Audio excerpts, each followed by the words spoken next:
یا رسول اللہ یا حبیب اللہ یا شفیعنا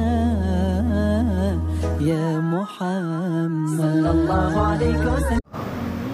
عزیزان گرامی وقار، ہم آج کی اس مجلس میں سلطان الاولیاء معین المشائخ سیدی آقائی مولائی غریب نواز معین الدین حسن چشتی رضی اللہ تعالیٰ عنہ کے عرس مبارک کی تقریب میں حاضر ہیں، اور ہم سب اولیاء کاملین کے غلاموں میں سے شمار ہوتے ہیں۔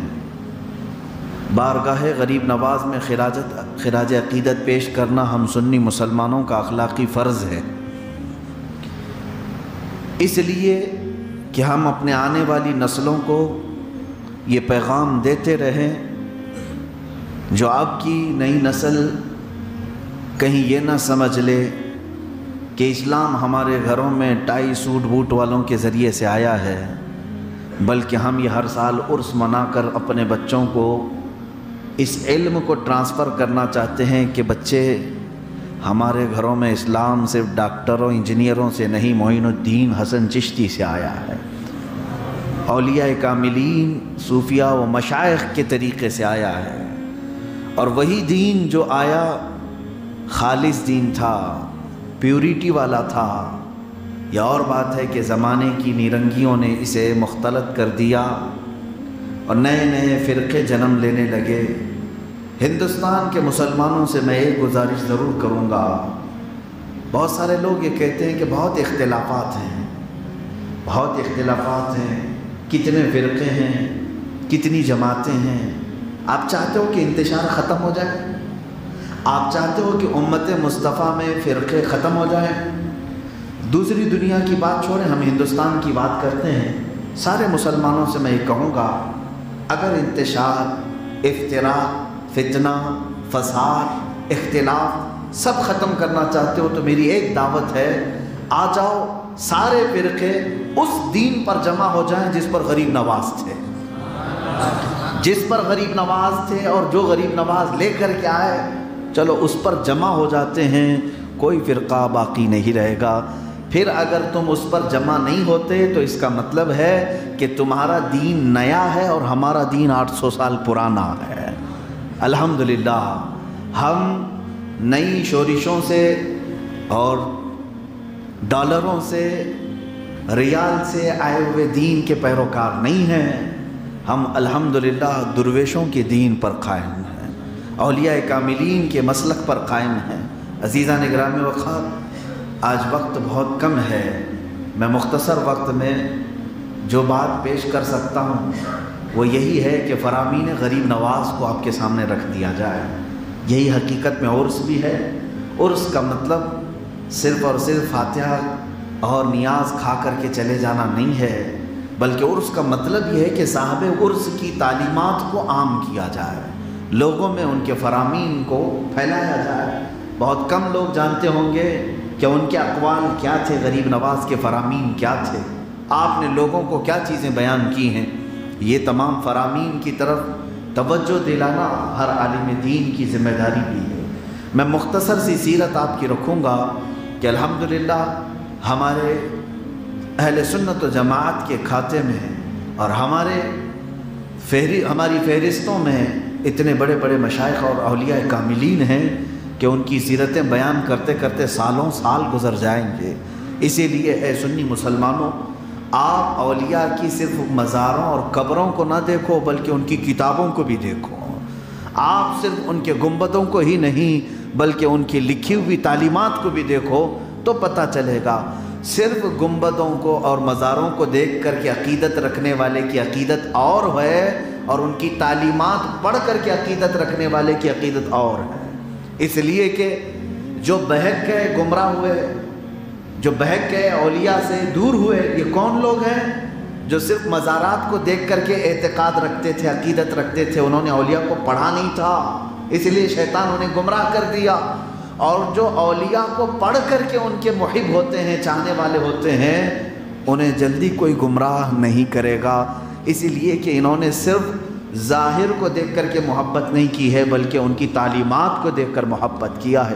غریب نواز سے اگر محبت ہو، آپ حقیقت میں محبت کرتے ہو تو ان کی کتابیں کہاں ہیں؟ پوچھیں کہ سرکار غریب نواز رضی اللہ تعالیٰ عنہ نے کتنی کتابیں لکھی ہیں امت کے درس کے لیے، اپنے سلسلے کے لیے کیا چیزیں آپ نے قیمتی چھوڑی ہیں، وہ چیزیں آج امت کو چاہیے کہ وہ معلومات کرے۔ کوئی بھی آدمی زندہ رہتا ہے تو اپنی تحریروں سے زندہ رہتا ہے، اپنی تعلیمات سے زندہ رہتا ہے۔ سرکار غریب نواز رضی اللہ تعالیٰ عنہ اپنے مشن، اپنی تحریریں، اپنی تقریریں اور اپنی تبلیغ کی وجہ سے 800 سال سے بھی ہماری محفلوں میں زندہ ہے۔ یہی زندگی ہے، اور بعد میں آنے والوں کو چاہیے کہ ان کی تحریریں اور تقریریں، ان کی تعلیمات کی طرف توجہ کریں۔ اعلیٰ حضرت امام احمد رضا خان فاضل بریلوی رضی اللہ تعالیٰ عنہ کا اس قدر جو چرچا ہوتا ہے، تذکرہ ہوتا ہے، کیوں؟ اعلیٰ حضرت کی سینکڑوں کتابیں آج ہمارے درمیان موجود ہیں۔ تو امت کو جو انہوں نے دیا ہے وہ ایک بہت عظیم تحفہ ہے، لیکن عوام کا حال یہ ہو گیا کہ عوام صرف ان کی قبروں تک رہ گئے اور ان کی تعلیمات تک پہنچ ہی نہیں پاتے ہیں۔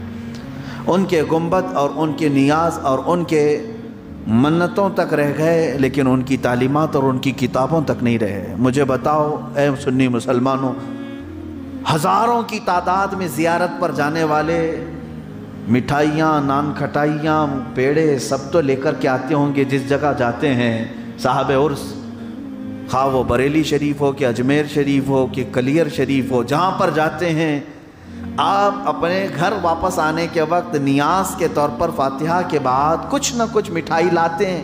اچھی بات ہے، یہ مستحسن ہے، آپ اپنے گھر والوں کے لیے وہاں کا تبرک لے کر کے آتے ہیں، لیکن کیا کبھی کوئی ان کی بارگاہوں میں حاضر ہو کر کے ان کی لکھی ہوئی کوئی کتاب لے کر کے آتا ہے؟ ارے پڑھنا نہیں آتا، کم سے کم اپنی لائبریری میں تو سجا دیتا، گھر میں لے کر کے آتا، یہ کہتا کہ اجمیر گیا، مٹھائی تو لے کر کے آیا، لیکن سرکار غریب نواز کی زندگی میں لکھی ہوئی کتاب بھی لے کر کے آیا۔ ہو سکتا تمہاری نسل میں یا تمہارے گھر میں عورتیں کسی نہ کسی دن اٹھاتی اور پڑھتی، پھر محبت غریب نواز ان کے سینوں میں ویسی معجزن رہتی۔ ورنہ یہ ٹی وی کا زمانہ ہے، سوشل میڈیا کا زمانہ ہے، اور کسی پر کوئی کنٹرول نہیں ہے۔ سوشل میڈیا میں کون کیا دیکھتا ہے، کیا اس کے پاس آتا ہے، کسی کی کوئی روک تھام نہیں ہے۔ تم ہزار سنی صحیح العقیدہ ہو، تمہارے بچوں کے موبائل پر جب تقریریں آنے لگتی ہیں تو اس کا کوئی انتظام انٹرنیٹ پر نہیں ہے کہ صرف اور صرف حق بات ہی آئے گی اور باطل باتیں نہیں آئیں گی، سب آتی رہیں گی۔ اس مکسچر کلچر میں جب بچے دیکھتے ہیں تو کہیں ایسا نہ ہو کہ ان کے دل و دماغ میں اولیاء کی گستاخی آ جائے، توہین آ جائے، برے خیالات آنے لگے۔ ظاہر سی بات ہے اپنے گھروں میں کتابوں کو بھی سجاؤ، اولیاء کی تعلیمات کو بھی۔ سرکار غریب نواز معین الدین حسن چشتی رضی اللہ تعالیٰ عنہ، نام حسن ہے لیکن اللہ نے غریب نواز سے آپ کو مشہور و معروف فرمایا، اور ہے بھی آپ غریب نواز۔ ایک لقب ہے میرے آقا سرکار غریب نواز کا، عطائے رسول۔ عطائے رسول اس کا مطلب ہوتا ہے رسول کی عطا، حضور صلی اللہ تعالیٰ علیہ وسلم کی عطا۔ کس کے لیے؟ خاص طور پر ہندی مسلمانوں کے لیے، ہندوستانی مسلمانوں کے لیے رسول پاک کا سب سے بڑا تحفہ غریب نواز کی شکل میں موجود ہے۔ وہ نعمت جو اللہ تعالیٰ نے ہندوستانیوں کو عطا کی وہ غریب نواز کی شکل میں عطا فرمائی۔ حضرت سلطان الاولیاء معین المشائخ غریب نواز رضی اللہ تعالیٰ مدینہ طیبہ حاضر تھے تو میرے آقا صلی اللہ تعالیٰ علیہ وسلم کے حکم پر جو بشارت ہوئی ہندوستان تشریف لائے۔ یہاں تک کہ روایات میں یہ ملتا ہے کہ حضرت سرکار غریب نواز کو رسول پاک صلی اللہ تعالیٰ علیہ وسلم نے ہندوستان کا پورا نقشہ، پوری وادیاں، پورے میدان، پورے سب بستیاں ان کی آنکھوں کے سامنے فرما دی۔ حضرت سرکار غریب نواز فرماتے میں نے اجمیر کی پہاڑیاں تک دیکھ لی، مدینے سے پہاڑیاں تک میں نے مدینے سے دیکھ لیا تھا، رسول کریم صلی اللہ تعالیٰ علیہ وسلم نے دکھایا تھا۔ ارے میرے عزیزو، سرکار غریب نواز جو رسول کریم صلی اللہ علیہ وسلم کے 500 سال بعد آنے والے مدینے میں بیٹھ کر اجمیر کی پہاڑیاں دیکھ رہے ہوں، اور ان کے جد امجد رسول مختار صلی اللہ تعالیٰ علیہ وسلم کیا کائنات کی ہر شے کو نہیں ملاحظہ فرما رہے ہیں؟ جنہوں نے انہیں دکھایا. اور سرکار غریب نواز رضی اللہ تعالیٰ عنہ ہندوستان جو تشریف لائے، بڑی کٹھناؤں کے ساتھ، کٹھنائیں آپ نے دیکھی، مشکلات دیکھی، مشقتیں دیکھی، پھر بھی آپ ہندوستان جس راستے سے آئے وہ بڑی لمبی تاریخ ہے میرے عزیزو. میں اس لیے عرض کروں گا کہ آج کے حالات کے اعتبار سے سرکار غریب نواز کی اس سیرت کو اگر کوئی پڑھ لے تو میں سمجھتا ہوں کہ اس کا دل بہت زیادہ مضبوط ہو جائے گا، حوصلہ بڑھ جائے گا. آپ یہ سوچتے ہیں کہ آج بہت رکاوٹیں ہیں، علماء بھی یہ سوچتے ہیں حکومتیں سخت ہیں، بولنے کے لیے ہمیں ہزار ناپ تول کے بولنا پڑتا ہے، دیکھنا پڑتا ہے، حالات اچھے نہیں ہیں، بہت ساری خرابیاں ہیں، لوگ ہماری باتیں ریکارڈ کر رہے ہیں. میرے عزیز آؤ، غریب نواز جس وقت آ رہے تھے اس وقت کون سے حالات اچھے تھے؟ ہندوستان کے کیسے حالات تھے؟ کیا آپ کو پورا ہندوستان پیالی میں سجا کر کے رکھ دیا گیا تھا؟ آئیے غریب نواز، آئیے آپ معین الدین ہندوستان. میرے عزیزو، یہاں ان کے آنے سے تقریباً کئی سال پہلے ہی پرتھوی راج کی ماں جو اجمیر پہ حکومت کرتا تھا، ایک بڑی جوتش عورت تھی، علم نجوم کی ماہر. اس نے اپنے علم سے خواب میں دیکھا یا جس طرح سے بھی دیکھا، اس نے 6-7 سال پہلے ہی کہا تھا کہ میں دیکھ رہی ہوں کہ اجمیر میں ایک درویش آئے گا، وہ ہماری سلطنت کو زیر و زبر کر دے گا. تو اس کی ماں کی بات سن کر پرتھوی راج جو راجا تھا، اس نے کہا ماں اس کا شکل صورت کچھ تو بتاؤ. بھوٹان سے انہوں نے ایک جادوگر کو لایا جو جادو کے ذریعے سے، ہیپناٹزم کے ذریعے سے اس شکل کو نکالا، اور جو مصور تھے آرٹسٹ ان کو بٹھایا گیا، ان کو شکل بتائی گئی، یعنی خاکہ نکالا گیا کس کا؟ سرکار غریب نواز کا، اور پھیلا دیا گیا ایسا درویش کہیں بھی دکھے ہندوستان میں آنے سے پہلے اس کو روک دینا. اس وقت سرکار غریب نواز کہاں تھے؟ مدینے سے نکل کر کے ملتان آئے ہوئے تھے، ملتان پاکستان میں جو آج ہے. آپ وہاں پر تبلیغ اسلام میں مصروف تھے، اور یہاں یہ بات پہلے سے مشہور ہو گئی تھی کہ کوئی درویش ادھر آ رہا ہے.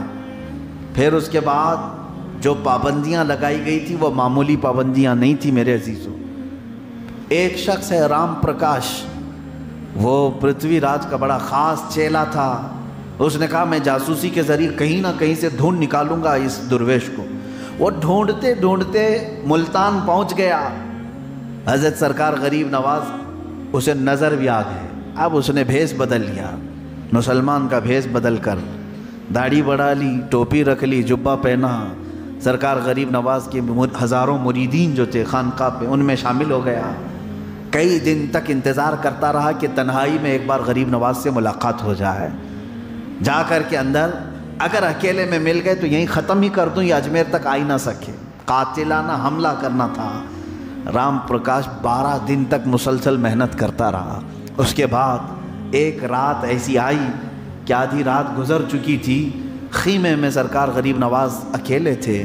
یہ داخل ہوا اور وہی جبہ قبہ ٹوپی داڑھی ہے، اور سرکار غریب نواز کو دیکھا وہ مصلی پر آرام فرما ہے. وہ جیسی خیمے میں داخل ہوا، خنجر اپنے اندر رکھ کر کے مسلمان کی شکل میں آیا ہے، ان کے مرید کی شکل میں آیا ہے. اندر داخل ہوا تو حضرت معین الدین چشتی رضی اللہ تعالیٰ عنہ سر اٹھاتے ہیں اور مسکراتے ہوئے استقبال کرتے ہیں. آؤ رام پرکاش کیسے آنا ہوا؟ رام پرکاش کیسے آنا ہوا؟ اس کے ہاتھ پیر کانپنے لگ گئے. پھر دوسرا جملہ آپ نے فرمایا 12 دن ہو گئے اب تک تم ہمارے پاس آئے نہیں.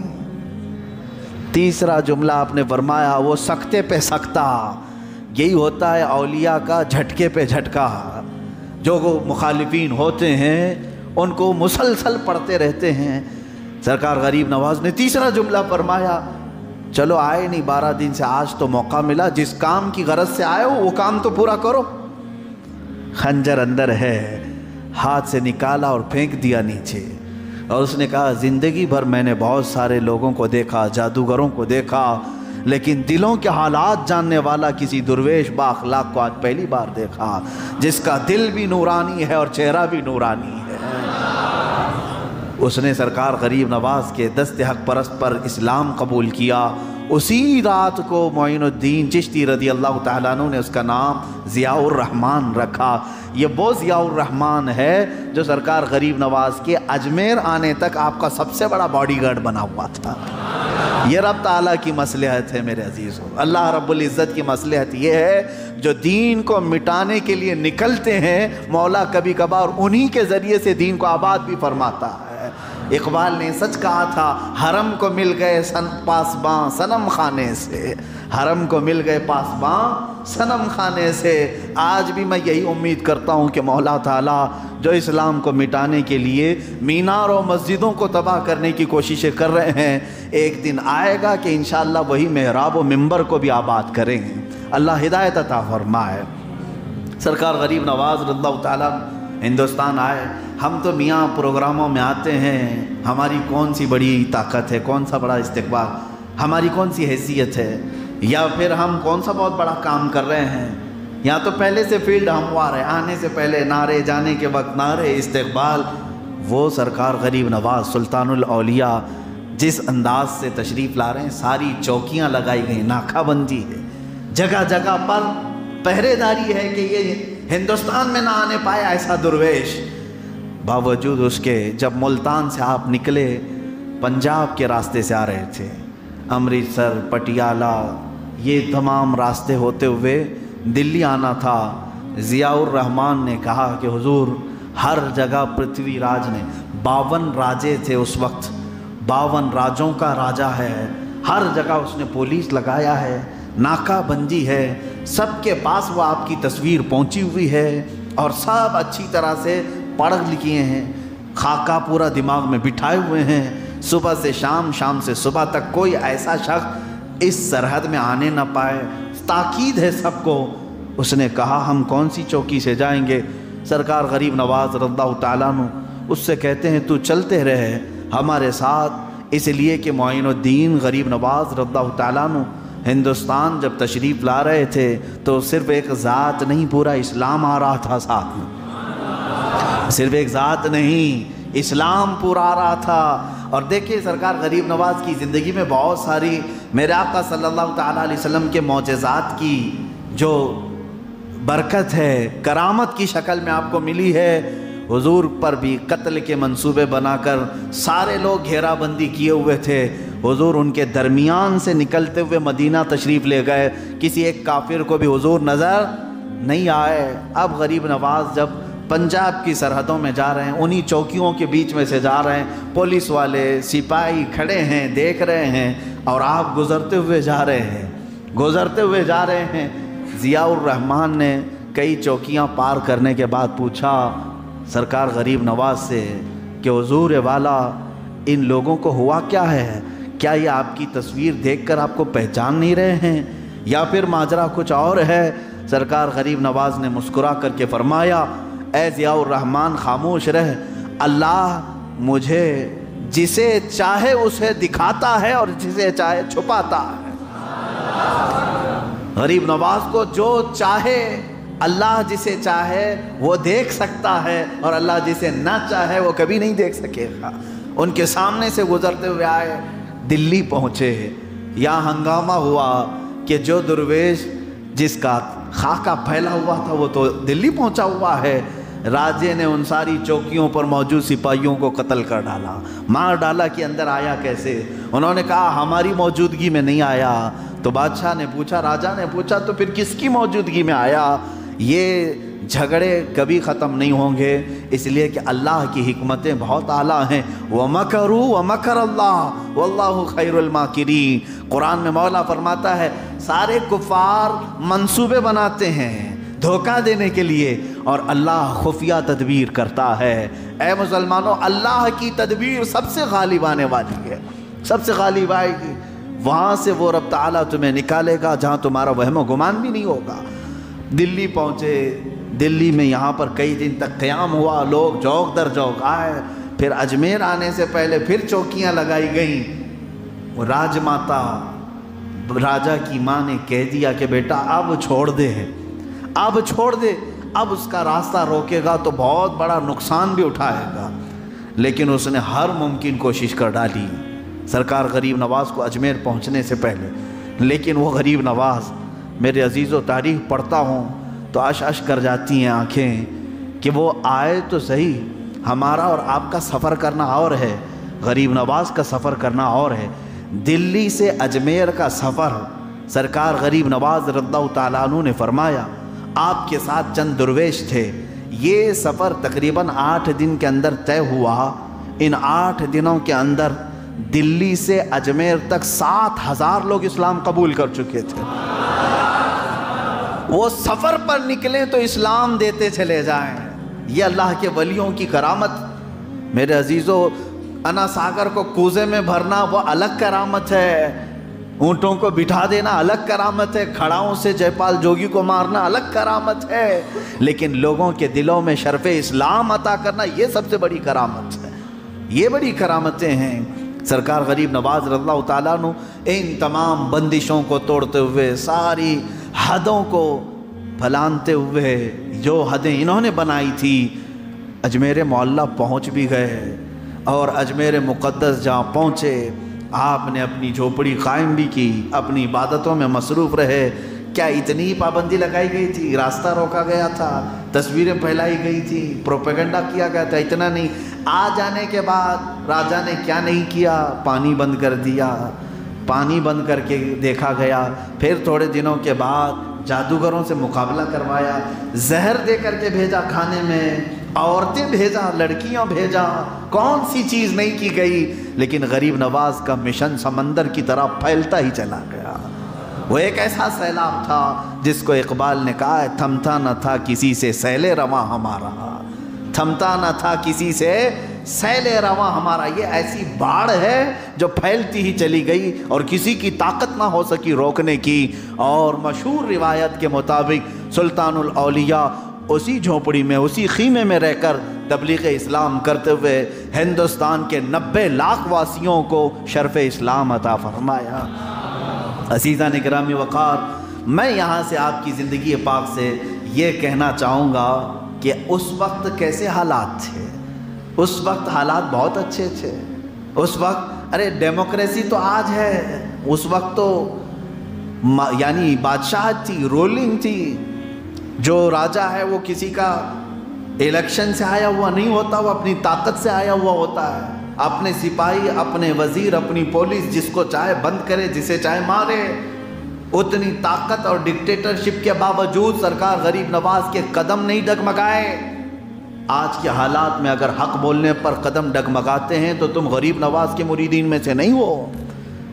خوف تمہارے دلوں پر اگر آ گیا تو پھر سرکار غریب نواز رضی اللہ تعالیٰ عنہ کے مشن کو پھر سے پڑھو۔ آج جو لوگ یہ کہتے ہیں حالات بہت گمبھیر ہیں، ایسے ہیں ویسے ہیں، کچھ بھی نہیں ہے۔ امت مصطفیٰ صلی اللہ تعالیٰ علیہ وسلم کو اللہ تعالیٰ نے یہ خصوصیت عطا کی ہے کہ اگر یہ ایمان میں کامل ہو تو یہ خود حالات کو اپنے ہاتھوں سے موڑ دیتا ہے۔ یہ جس طرف جا رہا ہے، ہوائیں اگر مخالف چل رہی ہیں اور یہ دوسری طرف چل رہا ہے، تو رب تبارک و تعالیٰ امت مصطفیٰ کی اس عزت کی وجہ سے ہواؤں کو بھی اس کے پیچھے چلا دے گا۔ سعد ابن ابی وقاص رضی اللہ تعالیٰ عنہ، سعد ابن ابی وقاص ایک صحابی ہیں، میں آپ کو صرف تذکرہ دے کر جا رہا ہوں۔ حالات خراب ہیں، کون سی چیز ہمارے لیے روڑے اٹکاتی ہے؟ کیا ہے حالات خراب؟ سعد ابن ابی وقاص، عراق جب فتح ہو گیا، ایران فتح کرنا تھا۔ ایران اس وقت کی ایک ایسی اقلیم کا نام بتا رہا ہوں جو سپر پاور، جہاں کسرا بادشاہ، کسرا جس کو کہتے ہیں یزدگر، وہ اس کی حکومت تھی، بڑا سپر پاور بادشاہ اس زمانے کا۔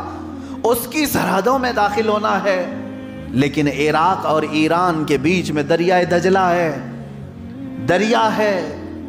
حضرت سعد ابن ابی وقاص وہاں تک آئے اور اس کے بعد اس طرف ایرانیوں کی فوج کھڑی ہے، اس طرف مسلمانوں کی فوج ہے۔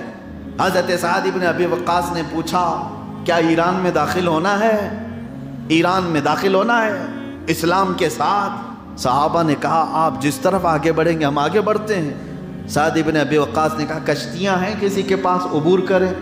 کسی ایک کے پاس کشتی نہیں، کسی کے پاس تیرنے کے لیے ایک چیز نہیں ہے۔ سعد ابن ابی وقاص نے کیا کیا جانتے ہیں؟ سارے صحابہ سے کہا کہ تم یہ ایرانیوں کے تیروں کو سنبھالنا، جو تیر ماریں گے ہماری طرف سے 300 تیر انداز جو آگے پیچھے چلیں، اور تم ان کے تیروں کو سنبھالنا، میں دریا پار کرنے کا انتظام کرتا ہوں۔ کہا کشتیاں، ہزاروں کی تعداد میں صحابہ ہیں، تابعین ہیں سعد ابن ابی وقاص کے پیچھے، جو ایران کی سپر پاور کو ہلانے کے لیے جا رہے ہیں، کشتیاں نہیں ہیں ان کے پاس۔ سعد ابن ابی وقاص سے پوچھا لوگوں نے آپ کیا انتظام کر رہے ہیں؟ کہا آؤ سب اپنے اپنے گھوڑے لو، بسم اللہ پڑھو اور گھوڑے دریا میں ڈال دو، دریا میں ڈالو۔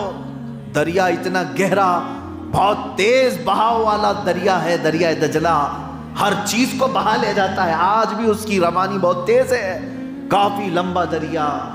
اس وقت سعد ابن ابی وقاص 300 گھڑ سواروں کو لے کر دریا میں اپنے گھوڑے ڈالے۔ یہ نہیں دیکھا کہ گھوڑوں کو ہمارے ساتھ یہ بہا لے جائے گا، لیکن فرماتے ہیں کہ وہ آپس میں ایک دوسرے سے بات چیت کرتے ہوئے نہایت ہی پرسکون انداز میں دوسری طرف جا رہے ہیں۔ ہزاروں کی تعداد میں صحابہ نے دیکھا، پہلی مرتبہ ایسا ہے کہ خشکی پہ دوڑنے والا گھوڑا دریا کی تری میں بھی دوڑ رہا ہے، اور دوڑتے ہوئے جب اس طرف کو پہنچنے والے تھے، تاریخ طبری میں یہ جملے لکھے ہوئے ہیں فارسی زبان میں، جو ایرانیوں کی زبان فارسی ہے، وہ کیا کہنے لگے جانتے ہیں؟ دیوا آمدند، دیوا آمدند، یعنی دیو لوگ آ گئے ہیں، دیو لوگ آ گئے ہیں۔ پہلی مرتبہ دیکھا ہے کہ گھوڑوں کو دریا میں سے بھی چلاتا ہوا کوئی آ گیا، وہ بغیر مقابلے کے ایران چھوڑ کر بھاگے تھے۔ یہی تو اقبال نے کہا ہے، دشت تو دشت ہے دریا بھی نہ چھوڑے ہم نے، بحر ظلمات میں دوڑا دیے گھوڑے ہم نے۔ ہمیں کوئی ہمارے اس سیل رواں کو کوئی طاقت روکے گی نہیں، بس جو کچھ بھی روکتی ہے وہ تمہاری بزدلی روکتی ہے، تمہارے اپنے خیالات روکتے ہیں۔ اور آپ کو میں ایک بات عرض کر دوں، آپ نے ایک لقب سنا ہوگا نا سرکار غریب نواز کو، ہند الولی کہتے ہیں، سنے؟ کیا کہتے ہیں؟ ہند الولی۔ ہند الولی کا مطلب کبھی اب پوچھو ہند الولی کیا ہے؟ یہ سرکار غریب نواز کے ویسے دوسرے لقب ہیں، غریب نواز ہے، معین المشائخ ہے، معین الدین ہے، عطائے رسول ہے، نائب رسول ہے، یہ سب لقب ہیں، لیکن یہ ہند الولی کیا ہے؟ تو لوگ یہ سمجھتے ہیں کہ ہندوستان کا ایک ولی، اس کا مطلب نہیں میرے عزیزو، عربی کی ترکیب اگر آتی ہو تو سمجھ میں آئے گا۔ مضاف مضاف الیہ میں ترکیب جو ہوتی ہے اس میں ترجمہ پیچھے سے کریں گے۔ ہند الولی کا مطلب ہوتا ہے ولی کا ہندوستان، ہندوستان کا ولی نہیں، ہندوستان کا ولی نہیں بلکہ ولی کا ہندوستان۔ اس لقب سے ہی ہمارے دل مضبوط ہونا چاہیے۔ اے سنی مسلمانوں، ہندوستان کس کا ہے؟ ولی کا ہندوستان ہے۔ ہم تو ہند الولی غریب نواز کے نام سے ایسے پڑھتے ہیں، وہ لوگ بھی پڑھتے ہیں جن کو اس کا ترجمہ معلوم نہیں ہے، جو غریب نواز سے جلتے ہیں وہ بھی ہند الولی کہتے ہیں ان کو، نفرت میں ہی صحیح، لیکن ہند الولی کہتے ہیں تو وہ یہ بھی مانتے ہیں کہ یہ ہندوستان کسی کے باپ کا نہیں، یہ ولی کا ہی ہندوستان ہے، یہ سرکار غریب نواز کا ہے۔ عزیزان گرامی وقار، جس سنی ہندی مسلمان کو یہ معلوم ہو کہ یہ ہند ولی کا ہے، غریب نواز نے یہاں پر اپنی محنت شاقہ کے ساتھ پرچم اسلام کو لہرایا ہے، تو آج ان کے پرچم کے تلے کیوں اتنی بزدلی، کیوں اتنا خوف، کیوں اتنا ڈر؟ نہ ڈر نکالو، اگر آزمائشیں ہیں تو ہو جانے دو۔ اللہ سے ہم سوال یہی کریں گے کہ مولا ہماری طاقت سے زیادہ ہمارے اوپر کوئی بوجھ نہ دے، اور ہم تیری آزمائش کے قابل نہیں ہیں، لیکن میرے عزیزو اسلام قربانیاں چاہتا ہے۔ اسلام کی حقانیت کی یہی دلیل ہے کہ ہر زمانے میں اسے موڑنے کے لیے چھوٹی طاقتیں نے بڑی بڑی طاقتیں آئی ہیں، ہر زمانے میں اس کی بے کنی کرنے کے لیے بڑے بڑے بادشاہ میدان میں آئے، لیکن سارے لوگوں کی ایک ہی تاریخ ہے، چنگیز ہو کہ ہلاکو ہو، تاتاری ہوں کہ بربر ہوں، جس قوم نے بھی اسلام کے خلاف محاذ آرائی کی ہے انہیں پسپائی کا سامنا کرنا پڑا، اور اسلام وہی پھلتا پھولتا ہی رہا، اسلام کبھی ختم نہیں ہوا۔ آج بھی جو حالات آپ دیکھ رہے ہیں انشاءاللہ العزیز اسلام پر کوئی آنچ نہیں آئے گا، چند گردنیں کٹ جانے کا نام اسلام کٹنا نہیں ہے، مجھ جیسا اگر آدمی 4 ٹکڑوں میں بدل جائے، کسی کی تلوار کا کسی کی بندوق کا، میں نشان بن جاؤں، تو اس کا مطلب یہ نہیں ہے کہ دین ختم ہوا۔ ارے دین کا میں ایک ادنا خادم ہوں، خادم کے ختم ہونے سے دین ختم کبھی نہیں ہوگا۔ میں ہمیشہ کہا کرتا ہوں اسلام اس عظیم درخت کا نام ہے جس کی جڑیں تحت الثری میں ہیں اور اس کی شاخیں اوج ثریا پر موجود ہیں، پوری دنیا مل کر اسے ہلا نہیں سکے گی۔ میں سرکار غریب نواز کے اس عرس کی تقریب میں ہندی مسلمانوں کو یہ ضرور کہنا چاہوں گا، تم فخر سے کہو کہ ہم غریب نواز کے ہندوستان میں آباد ہیں۔ کس کے ہندوستان میں ہے؟ سرکار غریب نواز کے ہندوستان میں آباد ہیں، جس کی بغیر الیکشن کے 800 سال سے مسلسل حکومت چل رہی ہے، اور آئندہ بھی الیکشن نہیں ہونا ہے اور ڈرنا بھی نہیں ہے ہمیں۔ اور دوسری بات یہ ہے کہ ہمیں پرچار بھی نہیں کرنا ہے، اور نہ ہی غریب نواز کے اس کرسی کے لیے کسی EVM کی ضرورت ہے جہاں گھوٹالے ہوتے ہوں۔ نہیں، سلطان الاولیاء کی وہ کرسی ہے، ہزاروں آتے گئے جاتے گئے، ہم نے دیکھا ہے۔ اب تو کچھ وہ ہیں جن کا پیپر میں نام بھی نہیں ہے، چند سال پہلے وہ PM بھی تھے، CM بھی تھے، اب پوچھا تو پتہ چلا کہ اب وہ کچرے میں ہیں، نہیں ہیں، کوڑے کا دان میں پڑ گئے، کہیں ہیں، سب ختم ہو گئے۔ لیکن 800 سال سے ایک انگریز ہے جو انگریزوں کے زمانے میں یہاں پر سیاحت کیا، اس نے ہندوستان کی پرانی چیزوں کی تاریخ لکھی ہے کتاب میں۔ اس نے کہا بہت سارے عجائبات ہندوستان میں دیکھے، تاج محل دیکھا، قطب مینار دیکھا، لال قلعہ دیکھا، پرانی مندریں دیکھا، بہت ساری چیزیں دیکھا، لیکن ایک عجوبہ بھی میں نے دیکھا۔ یہ انگریز لکھتا ہے، ایک عجوبہ میں نے دیکھا کہ ہندوستان کے کروڑوں مسلمانوں پر یہ قبر حکومت کر رہی ہے۔ اس نے کہا وہ قبر حکومت ایسی کر رہی ہے، کہاں کی؟ کہا اجمیر معلیٰ کی قبر ہے، وہ کروڑوں مسلمانوں کے دلوں پر آج بھی حکومت کر رہی ہے۔ یہ ہم نے نہ کہا الفضل لما شہید بہ الاعداء، عربی میں کہا گیا فضیلت اس کی جس کی دشمن بھی گواہی دے رہے ہوں، دشمن بھی جس کی گواہی دیتے ہوں۔ ایک قبر ہے جو کروڑوں پر حکومت کر رہی ہے۔ عزیزان گرامی وقار، 800 سال کا عرصہ گزر گیا، لیکن الحمدللہ ہماری محفلوں میں غریب نواز کا نام اب بھی تازہ ہے۔ اب حالات کے تقاضوں کے اعتبار سے اگر چند لوگ ہم میں سے وہابی ہو گئے، اہل حدیث ہو گئے، دیوبندی ہو گئے، فلاں ہو گئے، اور ان کے دلوں میں اگر اولیاء دشمنی کا کیڑا آ گیا تو پھر یہ ان کا اپنا نقصان ہے، ان کا اپنا نقصان ہے۔ اولیاء کاملین سے اگر بغض و عداوت کسی نے ان کے ذہنوں میں ڈالا ہے تو میں ان سے کہوں گا کہ ناتانو، کم سے کم اپنی تاریخ پڑھ لو کہ تمہارے گھروں میں تمہارے باپ داداؤں کو دین کون لے کر کے آ کے دیا ہے، کہاں سے لائے؟ کیا تم آج بھی یہی کہو گے کہ ہمارے باپ داداؤں کو 800 سال سے ذاکر نائک ہی سکھا رہا تھا دین؟ 800 سال سے ہی جوکر ہی تمہیں دین دے رہے تھے؟ تمہاری تاریخ اگر پڑھو گے تو پتہ چلے گا یہ اولیاء کاملین ہیں، درویش صفت، جنہوں نے اپنی بوریا اور اپنے خیموں میں رہ کر کے لوگوں کے دلوں کو صاف کیا، لوگوں کو دین اسلام سے روشناس کیا۔ جو لوگ قتل کرنے آئے وہ آپ کے مرید صادق بنے ہوئے ہیں۔ میں سلطان الاولیاء سرکار غریب نواز رضی اللہ تعالیٰ عنہ کے بچپن کی ایک بات بتا دوں۔ الگ الگ روایات ہیں، آپ سے کہا گیا عید کے لیے آپ جا رہے تھے اور سادات کا گھرانہ ہے۔ غریب نواز باپ کی طرف سے حسینی سید ہے، ماں کی طرف سے حسنی سید ہیں، دونوں طرف۔ حضور صلی اللہ تعالیٰ علیہ وسلم ان کے نانا بھی ہیں اور دادا بھی ہیں، نجیب الطرفین سید غریب نواز رضی اللہ تعالیٰ عنہ۔ بچپن میں عید کے لیے جا رہے ہیں تو ایک بچے کو دیکھا پھٹے پرانے کپڑوں میں، بوسیدہ کپڑوں میں، اس کے پاس گئے، اس سے دیکھا۔ دیکھیں حضور صلی اللہ تعالیٰ علیہ وسلم کی کتنی چیزیں آپ کی زندگی میں ملتی جلتی ہیں۔ یہ عطائے رسول یوں ہی نہیں ہے، حضور صلی اللہ تعالیٰ علیہ وسلم کے اخلاق آپ کو ودیت کیے گئے تھے، جو حضور کے لیے واقعہ ہے کہ حضور صلی اللہ علیہ وسلم نے بھی عیدگاہ جاتے ہوئے ایک یتیم کو اٹھایا تھا اور اپنے گھر لا کر کے اسے نہلایا، کپڑے پہنایا۔ غریب نواز رضی اللہ تعالیٰ عنہ عید کے لیے جا رہے ہیں، ایک غریب بچے کو دیکھا پرانے پھٹے کپڑوں پر ہے، تو اس بچے سے پوچھا تو اس نے کہا میرے گھر میں اتنی طاقت نہیں ہے کہ عید کے لیے کپڑے خریدے جا سکے۔ تو بہرحال جو بھی تھا، حضرت غریب نواز نے اس کے کپڑوں کی تعریف کرنا شروع کر دیا، تیرے کپڑے کتنے اچھے ہیں، مجھے رشک آ رہا ہے، اتنے اچھے کپڑے تو میں کبھی پہنا نہیں۔ اور اسے مناتے ہوئے کہتے ہیں اے میرے دوست، کیا تو ایک بار میری بات مان لے گا؟ کہا کیا ہے؟ کہا یہ تیرے کپڑے مجھے چاہیے، تیرے یہ کپڑے مجھے چاہیے، یہ بہت قیمتی ہیں، بہت اچھے کپڑے ہیں۔ اس بچے نے جلدی سے اتار کر کے دیا، اور اپنے جو قیمتی عید کے کپڑے تھے وہ اتار کر اسے دے دیا، اسے پہنایا۔ وہ بچہ غریب نواز کے کپڑے پہنا ہے اور آپ اس کے بوسیدہ کپڑے پہن کر عید پر آئے۔ نماز پڑھ کر کے جب باہر واپس اپنے گھر آئے، ماں نے پوچھا بیٹا تجھے تو اچھے الگ دوسرے کپڑے پہنائے تھے، یہ تو کون سے کپڑے پہن کر کے آیا؟ واقعہ سنایا۔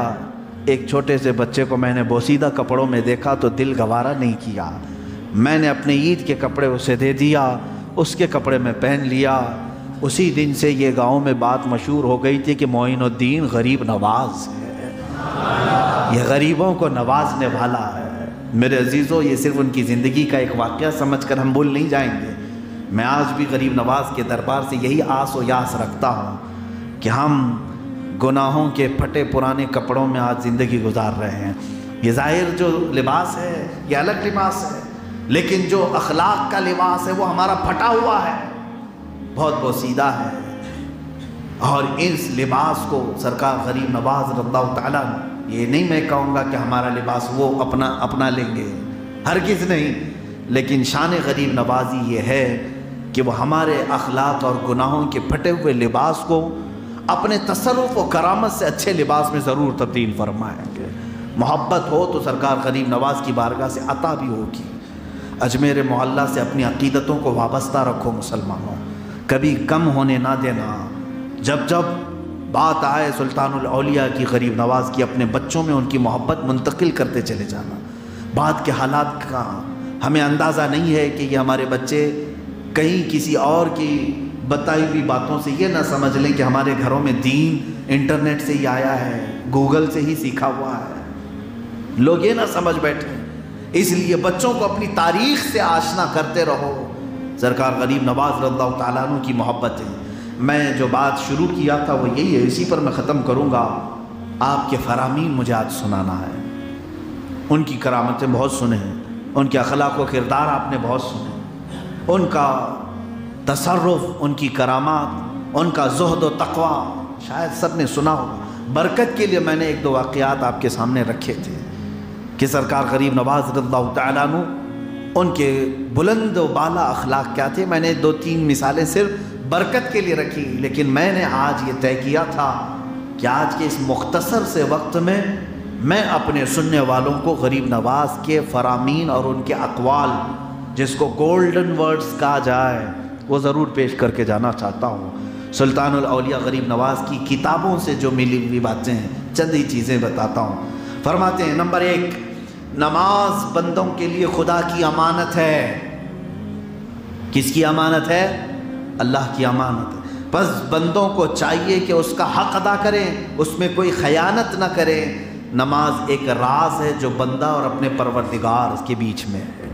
یہ غریب نواز سے محبت کرنے والے اس فرمان کو سن کر کے اجمیر جائیں، ٹانگ پھیلا کر کے سو کر پوری رات بھر وہاں پر عیاشی کر کے غریب نواز کی محبت کا دم بھرنے والے ان کے فرمان کو سنو۔ فرماتے ہیں، نماز اللہ کی امانت ہے، جو ترک کیا اس نے اپنے رب کے ساتھ خیانت کی۔ رب سے خیانت کرنے والا وہ اس کے ولی سے کیا فائدہ اٹھا سکے گا؟ پہلی چیز، سلطان الاولیاء کے دربار میں جانے کے بعد، ویسے تو عام زندگی میں نماز قضا نہیں ہونی چاہیے، لیکن اتنے بڑے دربار میں جانے کے بعد تو اور زیادہ پابندی ہونی چاہیے۔ کیا تم غریب نواز کو اپنی قبر میں زندہ تصور کرتے ہو کہ نہیں؟ ظاہر سی بات ہے، جس وقت تم اجمیر میں گھوم رہے ہو، پھر رہے ہو، کیا اس بات کا احساس نہیں ہوتا کہ مجھے غریب نواز اپنے اجمیر میں دیکھ رہے ہیں؟ ادھر اذان ہو رہی، ادھر نماز ہو رہی ہے، میں بازاروں میں مستیاں کر رہا ہوں، عیش کر رہا ہوں۔ تو یہ تو غریب نواز کی محبت نہیں ہوئی میرے عزیزو، یہ تو تم اپنے انٹرٹینمنٹ کے لیے چلے گئے، پکنک کے لیے گئے، ایک ٹور کر لیا تم نے۔ دوسری بات یہ بھی دیکھیں، غریب نواز کا فرمان یہ سنانا مجھے بہت ضروری ہے۔ لوگ یہ سمجھتے ہیں غریب نواز کی محبت کا نام چلم اٹھانا ہے، بیڑی پھونکنا ہے، چرس گانجا پینا ہے، ہاں اس کو سمجھ بیٹھے ہیں کچھ لوگ۔ یہ جھوٹے نقلی جعلی پیر جنہوں نے غریب نواز کا نام لے کر کے، وہاں پر بھی اجمیر میں بھی پوری گینگ بیٹھی ہوئی ہے۔ ظالموں، تم پورے غریب نواز کے نام پر دھبا لگانے کی کوشش کرتے ہو۔ آنے والے جو نئے مسلمان ہوں یا پھر ہماری نئی جنریشن ہے کیا اس کو یہ بتانا چاہو گے کہ غریب نواز یہ تمام کام کرتے تھے اس لیے ہم بیٹھ کر کے یہاں کر رہے ہیں؟ معاذ اللہ رب العالمین، 100 بار معاذ اللہ۔ سرکار غریب نواز رضی اللہ تعالیٰ عنہ کا فرمان عالی شان ہے، فرماتے ہیں قیامت کے روز سب سے پہلے نماز کا حساب انبیاء و اولیاء اور ہر مسلمان سے ہوگا، انبیاء سے بھی ہوگا، اولیاء سے بھی ہوگا، ہر مسلمان سے ہوگا۔ اور فرماتے ہیں غریب نواز جو اس حساب میں پورا نہیں اترے گا وہ دوزخ کے عذاب کا شکار ہوگا۔ یہ فرمان غریب نواز ہے۔ میری ان باتوں کو ضرور نقل کرو اے مسلمانوں۔ غریب نواز کے نام پر قوالیاں جتنی شعر ہوتی ہیں ان کے فرامین بھی شعر ہو، ان کے احکامات اور ان کی تعلیمات بھی پھیلائی جائیں۔ سرکار غریب نواز رضی اللہ تعالیٰ عنہ کا ایک فرمان یہ ہے، فرماتے ہیں جو بھوکے کو کھانا کھلاتا ہے اللہ تعالیٰ قیامت کے دن اس کے اور جہنم کے درمیان 7 دروازے بنا دیتا ہے۔ بھوکوں کو کھلاؤ جو بھوکا ہے، لیکن یہاں پر معاملہ دوسرا ہے۔ غریب نواز کے نام پر جو نیاز ہوتی ہے اس میں سب پیٹو لوگ ہی کھا جاتے ہیں، کوئی مسکین کھا نہیں پاتا، سارے وہی لوگ کھا رہے ہیں جن کے گھروں میں آلریڈی کھانا بنا ہوا ہے، بس اتنا ہے کہ باہر میدان میں آ کر کے کھا لیا۔ ارے ثواب کا کام ان مسکینوں کو کھلانا ہے جن کے گھروں میں روٹی نہیں ہے۔ ہاں یہی تو ہوتا ہے، لنگر کیا، فاتحہ کیا، نیاز کیا، اور سمجھ بڑے ثواب کا کام۔ کس کو ثواب؟ خود کھانے کا ثواب، خود کھا کر کے ثواب۔ ثواب ان مسکینوں کو کھلانے کا فرمایا گیا ہے جن کے گھروں میں رزق نہیں پہنچا۔ ہاں اگر آپ کو خود کو کھانا ہے تو کھاؤ، پارٹی کر رہے ہو آپ کھا رہے ہو، میں ناجائز حرام نہیں کہہ رہا، کھاؤ، لیکن اس کو جس لنگر کا نام دے رہے ہو وہ لنگر نہیں ہے۔ سرکار غریب نواز رضی اللہ تعالیٰ عنہ کا ایک اور فرمان یہ سنیں بہت توجہ سے، فرماتے ہیں اس سے بڑھ کر کوئی گناہ کبیرہ نہیں، اس سے بڑھ کر کوئی گناہ کبیرہ نہیں کہ مسلمان بھائی کو بلا وجہ کوئی ستا رہا ہو۔ اپنے مسلمان بھائی کو ستانا، پریشان کرنا، اس سے بڑا گناہ کبیرہ نہیں۔ یہ سرکار غریب نواز کا فرمان ہے، اور فرماتے ہیں اس سے خدا اور رسول دونوں ناراض ہوتے ہیں جو مسلمان کا دل دکھاتا ہے۔ اس پر ظاہر سی بات ہے جو چشتی ہے، جو غریب نواز سے اپنی نسبت رکھتا ہے، اسے چاہیے کہ اپنی زبان سے، اپنے ہاتھ سے، اپنے اعضاء سے، اپنے ہر عمل سے دوسرے مسلمان کو اذیت نہ پہنچائے۔ ایک بار اجمیر معلیٰ میں آپ جمعرات کا روزہ بھی رکھتے تھے، ایک فقیر لاہور سے آیا اور درویشوں کی جماعت ہے، دوپہر کا وقت ہے، وہ آیا اور سرکار غریب نواز سے بڑی عقیدت کے ساتھ مٹھائی کا ایک ڈبہ لے آیا تحفے میں، کہا کہ لاہور سے مٹھائی لایا ہوں غریب نواز کے لیے، وہاں سے آیا ہوں۔ تو آپ نے فرمایا قبول فرمایا، ہدیہ قبول فرما لیتے۔ تو وہ فقیر اس بات پر ضد کر رہا تھا کہ حضور ایک تھوڑا سا میرے سامنے کھا لینا، تھوڑا سا میرے سامنے کھا لیں، ورنہ شان غریب نواز تو یہ ہے کہ سب تقسیم کر دیتے تھے، جو آتا سب کو بانٹ دیا جاتا۔ اس کی تمنا یہ تھی کہ سرکار غریب نواز بھی تھوڑا سا کھا لیں، جبکہ وہ جمعرات کا دن روزے سے تھے۔ حضرت غریب نواز نے اس فقیر کے اصرار کو دیکھا اور مٹھائی اٹھائی کھا لی۔ ان کا یہ عمل دوسروں کے لیے بہت بڑا تھا، جو مجمع میں بیٹھے تھے مریدین، جو برسوں سے مجاہدوں میں ہیں، سب ٹھٹک گئے کہ آج کیا غریب نواز کا روزہ نہیں تھا، آج جمعرات کا دن ہے اور مٹھائی کھا لیا، بھول کے تو نہیں کھایا۔ فوراً لوگوں نے یاد دلایا بعد میں کہ حضور آپ نے آج مٹھائی کھا لی، روزہ تھا کہ نہیں تھا؟ کہا روزہ تھا۔ کہا بھول کے کھایا آپ نے؟ کہا نہیں، جان بوجھ کے کھایا۔ تو لوگوں نے پوچھا جان بوجھ کر کے آپ نے کیسے کھایا؟ تو سرکار غریب نواز نے فرمایا وہ ایک درویش میرے نبی کی امت کا، ایک فقیر بڑے دور سے چل کر آ رہا ہے، میرا روزہ تو نفل ہے، ٹوٹ گیا تو قضا کر لوں گا، اس کا دل ٹوٹے تو کون باندھے گا؟ اس کے دل کو میں نہیں توڑنا چاہتا تھا۔ یہ اذیت نہ پہنچانا، کسی کے دل کا خیال رکھنا، یہ سرکار غریب نواز کی تعلیمات میں سے۔ اور فرمان سنیں، ارشاد فرماتے ہیں کون سی چیز ہے جو اللہ تعالیٰ کی قدرت میں نہیں ہے؟ مرد کو چاہیے کہ احکام الہی بجا لائے، اس میں کمی نہ کرے، پھر جو کچھ چاہے گا اللہ اسے فوراً عطا کرے گا۔ قبرستان میں جان بوجھ کر کے کھانا یا پانی پینا گناہ کبیرہ ہے۔ یہ غریب نواز کا فرمان ہے، قبرستان میں جان بوجھ کر کھانا یا پانی پینا گناہ کبیرہ ہے، جو ایسا کرے وہ ملعون ہے، منافق ہے، کیونکہ قبرستان عبرت کی جگہ ہے، نہ کہ اپنی خواہشات کو پورا کرنے کی جگہ ہے۔ یہ سرکار غریب نواز کا فرمان ہے۔ یہ تمام چیزیں عمل کرو میرے مسلمان بھائی۔ جس نے جھوٹی قسم کھائی گویا کہ اس نے اپنے خاندان کو برباد کیا، اور فرماتے ہیں اس کے گھر سے برکت اٹھا لی جاتی ہے۔ یہ سرکار غریب نواز کا فرمان ہے۔ اور پھر آگے ارشاد فرماتے ہیں گناہ تم کو اتنا نقصان نہیں پہنچا سکتا جتنا مسلمان بھائی کو ذلیل و رسوا کرنا تمہیں نقصان پہنچائے گا۔ کسی کو تم نے ذلیل کیا وہ تمہیں اتنا برباد کر دے گا جتنا تمہارا دوسرا گناہ نہیں برباد کرے گا۔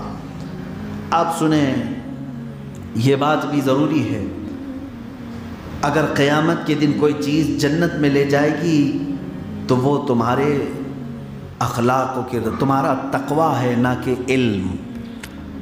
سمجھ میں آ رہی بات؟ فرماتے ہیں اگر قیامت کے دن تمہیں جنت میں کوئی چیز لے جائے گی تو تمہاری پرہیزگاری، تمہارا تقوی ہے، نہ کہ علم۔ علم جتنا بھی حاصل کر لیا لیکن اس کے ساتھ تقوی نہیں آیا تو جنت میں نہیں جا پاؤ گے۔ جو شخص عشق الہی کی راہ میں قدم رکھتا ہے اس کا نام و نشان نہیں ملتا۔ اہل عرفان یاد الہی کے علاوہ کوئی اور بات اپنی زبان سے نہیں نکالتے۔ اب پھر سنیں، اگر کسی شخص میں 3 خصلتیں، 3 عادتیں پائی جاتی ہیں تو سمجھ لو کہ وہ اللہ کا ولی ہو جائے گا۔ غریب نواز فرماتے ہیں اگر کسی شخص کے اندر 3 عادتیں پائی جاتی ہیں تو سمجھ لو اللہ اسے دوست رکھتا ہے۔ پہلی چیز سخاوت، دوسری چیز ہے شفقت، تیسری چیز ہے عاجزی و انکساری۔ سخاوت، لوگوں میں خیرات کرنا بغیر بتائے اور پھر دے دینے کے بعد دوبارہ کبھی ذکر نہ کرنا، یہ سخاوت۔ شفقت کا مطلب ہے نرمی کرنا ہر ایک کے ساتھ، لوگوں سے نرم بات کرنا۔ تیسری چیز ہے عاجزی و انکساری، غرور و تکبر نہیں کرنا۔ پوچھا گیا کیسے کریں یہ سب؟ فرماتے ہیں سخاوت دریا کی طرح کرو۔ دریا کا پانی کبھی کم ہوتا ہے؟ جتنا جسے چاہے اٹھا کر کے لے جاتا رہے، دریا کسی کو روکتا نہیں، 1 بالٹی اٹھائے 10 بالٹی اٹھائے۔ فرماتے ہیں سخاوت کیسی ہو تو فرمایا دریا کی طرح۔ پھر پوچھا شفقت کیسی ہو؟ کہا سورج کی طرح۔ شفقت کیسی ہو؟ سورج کی طرح۔ سورج اتنا ہائی پاور کا ہے، اتنا ہائی پاور کہ اس کے برابر کا ٹیمپریچر دنیا میں ہو ہی نہیں سکتا، اس کے باوجود کسی کو جلاتا نہیں۔ جلاتا ہے سورج؟ شفقت ہے یہ سورج کی۔ صبح تمہاری ہڈیوں کو مضبوط کرتا ہے، دوپہر میں تمہیں اجالے دیتا ہے اور شام میں پھر ٹھنڈک دیتا ہے۔ ہائی پاور کا ہے لیکن شفقت ہے۔ اور پھر پوچھا گیا عاجزی کیسے کریں؟ عاجزی کیسے کریں؟ فرمایا زمین کی طرح، زمین کی طرح عاجزی ہو۔ کیا مطلب؟ کہ یہ زمین ہمیشہ نیچے رہنا پسند کرتی، کبھی کسی کے سر پہ چڑھتی نہیں، سر پہ نہیں چڑھتی ہے۔ آپ نے یہ 3 باتیں فرمایا، سخاوت دریا کی طرح کرے، شفقت سورج کی طرح کرے، عاجزی زمین کی طرح کرے، کہ ہر کوئی اس پر چل کے جاتا ہے لیکن کسی کو روکتی نہیں ہے، کسی کو روکتی نہیں۔ اب دیکھیں فرماتے ہیں نیکوں کی صحبت نیک کام کرنے سے بہتر ہے۔ بات سمجھ میں آ رہی ہے؟ نیک لوگوں کے ساتھ رہنا نیکی کرنے سے بھی بہتر ہے، اور برے لوگوں کے ساتھ رہنا گناہ کرنے سے بھی زیادہ برا ہے۔ گناہ کرنا الگ چیز ہے لیکن گناہ کا بہت سارے نوجوان یہی ہیں، ارے میں تو حضرت وہ سب نشہ وشہ نہیں کرتا، دوست پورے تو نشیڑی ہیں، تو کیا کرتا ہے ان کے ساتھ؟ یہ غریب نواز کے فرمان کے مطابق گناہ کرنا اس سے زیادہ برے لوگوں کی صحبت میں رہنا گناہ ہے، اور یہ لوگ تجھے جہنم میں چھوڑیں گے نہیں، لے کر کے جائیں گے قیامت کی دن۔ یہاں جتنی تو نے ان کے ساتھ وفاداری کی تھی، یہ جتنے برے لوگوں کے ساتھ، یہ ساری وفاداری یہ قیامت کے دن تیرے ساتھ نکالیں گے اور کہیں گے بڑا وفادار دوست تھا، ہم جہاں جا رہے ہیں وہاں ساتھ میں لے کے جائیں گے اس کو۔ قرآن میں وہ کہے گا یا ویلتا لیتنی لم اتخذ فلانا خلیلا، اے کاش یہ فلاں کو میں دوست نہیں بنایا ہوتا تو اچھا ہوتا، میں تو جنت میں جا رہا ہوتا۔ اب دیکھیں دنیا میں 3 افراد بہترین کہلانے کے مستحق ہیں۔ نمبر 1 وہ عالم جو علم سے بات کہے، حق نہ چھپائے۔ نمبر 2 جو لالچ نہ رکھے۔ نمبر 3 وہ عارف جو ہمیشہ دوست کی تعریف و توصیف کرتا ہے۔ سرکار غریب نواز رضی اللہ تعالیٰ عنہ کے فرامین میں آخری کی چند چیزیں بتاتا ہوں۔ فرماتے ہیں توکل یہ ہے کہ اللہ کے علاوہ کسی اور پر توکل نہ کرے۔ سچی توبہ کے لیے 3 باتیں ضروری ہیں۔ میں آخری بات فرما رہا ہوں، سچی توبہ چاہتے ہو نا؟ سچی توبہ گال پہ تھپڑ مارنے کا نام توبہ نہیں، کان پکڑ کے اٹھک بیٹھک کرنے کا نام توبہ نہیں۔ یہ تو ہمیں یوں ہی پریکٹیکل طور پر ایک ریہرسل کے طور پر کرا دیا جاتا ہے۔ توبہ کیا ہے؟ سرکار غریب نواز فرماتے ہیں سچی توبہ کے لیے 3 باتیں ضروری ہیں۔ نمبر 1 کم کھانا، نمبر 2 کم سونا، نمبر 3 کم بولنا۔ یہ 3 چیزیں کر لے تب تجھے سچی توبہ کی توفیق ملے گی۔ پیٹ پر کھا کر کے توبہ توبہ توبہ کر رہا ہے، نفس تیرا بھڑکاتا ہے، پھر گناہ کی طرف لے جاتا ہے، رات بھر سوتا ہے، دن بھر سوتا ہے اور پھر توبہ توبہ کرتا ہے، تو نفس موٹا ہوتا ہے، تیری توبہ پر تجھے قائم نہیں رکھے گا۔ اور ہر جگہ بیٹھ کر کے کمنٹس کرنا ضروری ہوتا ہے، بات چیت کوئی بھی ٹاپک پر بات، کچھ لوگوں کی عادت رہتی ہے اپنی ٹپنی کرنا ہے، ہر چیز میں بولنا ضروری ہے۔ فرمایا گیا جو اہل طریقت ہیں وہ ہر موضوع پر بات نہیں کرتے ہیں۔ تقریروں کی بات نہیں کر رہا ہوں، آپ ہی کہیں گے سب سے زیادہ تو آپ بول رہے ہیں۔ میرے عزیزو یہ تو میں فرامین غریب نواز سنا رہا ہوں۔ اس طرح کی باتیں اگر آپ بھی کریں اچھی بات ہے، انشاءاللہ العزیز طریقت کے راہ میں آپ کی بھی منزلیں آسان ہوں گی۔ لیکن جو فالتو کی مجلسیں ہیں، ادھر ادھر کی باتیں کرنا، ان تمام چیزوں سے پرہیز ضروری ہے، ورنہ سچی توبہ میں یہ سب چیزیں خلل پیدا کرتی رہیں گی۔ اور زیادہ بولنے والا کبھی کبھار کفر بھی بول جاتا ہے، کبھی حرام بھی بول جاتا ہے، جھوٹ بھی بول جاتا ہے۔ اس لیے یہ 3 باتیں سرکار غریب نواز کی جو میں نے آخر میں عرض کیا، کون سی سچی توبہ کے لیے کیا ضروری ہے؟ کم کھانا، کم سونا، کم بولنا۔ کم کھانے کا مطلب آپ خود سمجھ لیں، اتنا کھانا کھانا چاہیے کہ ابھی خواہش باقی رہے، ابھی بھوک باقی رہے، اس سے پہلے اپنا ہاتھ نکال لیں۔ اولیاء کی طرح تو نہیں کر سکو گے آپ، محبوب الہی سے پوچھ لو، ان کا تو سسٹم ہی الگ ہے۔ محبوب الہی کے ہاں جو تربیت کے لیے آتے تھے وہ کیا فرماتے؟ چارٹ لگا ہوا تھا، فرماتے تھے کہ ایک وقت کا کھانا متقیوں کا ہے۔ کون؟ محبوب الہی فرماتے متقی جو پرہیزگار ہے وہ پورے دن میں ایک ہی بار کھائے گا، اور فرماتے 2 وقت کا کھانا مومن کا ہے۔ مومن کا کھانا، وہ نارمل مومن، بہت بڑا نہیں۔ پھر فرماتے ہیں 3 وقت کا کھانا یہ عام مسلمان کا ہے، اس سے اگر ایک دانہ بھی زیادہ کھائے تو فرمایا محبوب الہی نے کیا فرمایا؟ 1 وقت کا کھانا متقیوں کا ہے، پرہیزگار کا ہے، 2 وقت کا کھانا مومن کا ہے، 3 وقت کھائے تو یہ نارمل مسلمان یعنی گنہگار عام آدمی، اس سے اوپر ایک بھی دانہ کھائے تو اس کو گھوڑوں کے ساتھ باندھ دو۔ یہ محبوب الہی نے فرمایا اس سے زیادہ کھائے تو پھر اس کو گھوڑوں کے ساتھ باندھ دو۔ اب پتہ نہیں کتنے ہم میں سے گھوڑوں کے ساتھ باندھے جانے کے قابل ہیں، کتنے ہیں ایسے۔ کم کھانے سے نفس کی ہم تربیت کر سکیں گے۔ اللہ تبارک و تعالیٰ سرکار غریب نواز کی تعلیمات پر ہمیں عمل کی توفیق عطا فرمائے، اور جو کچھ بھی بیان ہوا مولا تعالیٰ اس پر عمل کی ہمیں سعادت نصیب فرمائے۔ ہم یہاں ہوبلی میں ہیں اور ہمارے دل، ہماری جان، ہماری روح اب بھی اجمیر معلیٰ سے لگی ہوئی ہے۔ تربت غریب نواز سے ہم آج بھی اپنے دل و جان سے وابستگی رکھتے ہیں۔ مولا آخری سانس تک غریب نواز کے قدموں میں ہمیں زندگی عطا فرمائے، ان کے مشن پر، ان کے غلاموں اور ان کے طریقے پر مولا تعالی ہم سب کو کاربند رکھے۔ قیامت تک ہماری نسل کو مولا تعالی، ہماری اولاد کو عاشقان مصطفیٰ میں رکھے، گستاخان رسول اور گستاخان اولیاء سے ہماری حفاظت فرمائے۔ خواجہ ہند و دربار ہے اعلیٰ تیرا، کبھی محروم نہیں مانگنے والا تیرا۔ وآخر دعوانا ان الحمدللہ رب العالمین۔ السلام علیکم۔